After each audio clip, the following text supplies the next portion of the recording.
Good evening. Restructuring of Canadian mayors and municipalities under the auspices of the United Nations began in 1992. PM Mulroney signed Canada onto UN Agenda 21. Canada thus became a UN member nation state. 178 countries signed on, lured by the promise of big money to go green. By 2000, countries, including Canada, were being governed by directions of the UN, G7, G20, World Economic Forum, and World Health Organization, to name some. Every organization named is a foreign-based NGO, non-governmental organization, and every member of all these organizations is unelected. Parliamentary procedures for law changes weren't followed. In 1994, a municipal primer was issued to all local towns outlining how they were to restructure their governments. Though the municipal primer was a non-binding agreement, all towns adopted it. Our public officials, the mayor and councillors of that day, were partnered with a private corporation, the Corporation of the Town of Aurora, who appointed a chief administrative officer who helped implement the global agenda instead of a local one. The International Council on Local and Environmental Issues, ICLEI, became the main source of consultation to push and fund the global agenda. We remind you that the World Economic Forum and the United Nations signed a strategic partnership framework in 2019 to jointly accelerate the implementation of the 2030 Agenda for Sustainable Development. This is the same World Economic Forum whose chairman, Klaus Schwab, famously declared, "You will own nothing and be happy." This is the same Klaus Schwab who, referring to Canadian Prime Minister Justin Trudeau, boasted, "We have penetrated more than half of his cabinet."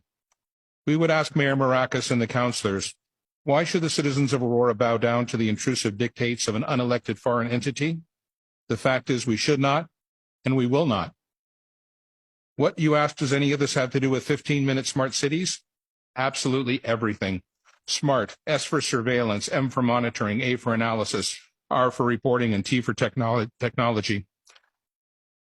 Technology News editor Patrick Wood, 50 years of experience and expertise on technocracy, wrote, "The 15-minute city is a cover for data collection bonanza for technocrats who design and operate them. Cities designed for maximum efficiency always reveal technocrat thinking that efficiency itself is the goal. Maximum surveillance allows for maximum control to achieve even more efficiency." At its very root, this mechanistic thinking is anti-human. The 15-minute city narrative seeks to fool you in the guise of saving the planet, keeping you safe, and delivering convenience. It's actually the gateway to digital IDs and CBDC, central bank digital currencies. CBDCs allow bankers and or governments to freeze your bank account because you happen to peacefully and lawfully protest and express your disagreement with government policy. Anyone remember the truckers' convoy in Ottawa, February 22, when the Government of Canada invoked the Emergencies Act and froze the private bank accounts of law-abiding citizens? 15-minute cities are wolves in sheep's clothing.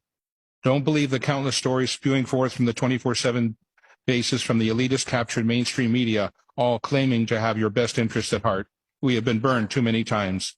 In reality, 24/7 surveillance through the Internet of Things inside your home, 5G and LED streetlights outside, monitoring and tracking and recording everything. Implementation of exclusion zones and geofencing to restrict movement and travel. Ability to control behaviors through military-directed energy technologies. Property and car ownership to be outlawed. Evictions from farms and rural areas to gather people into cities. Digital passports being promulgated by the UN, World Economic Forum, and the World Health Organization are in the final stages of planning and implementation.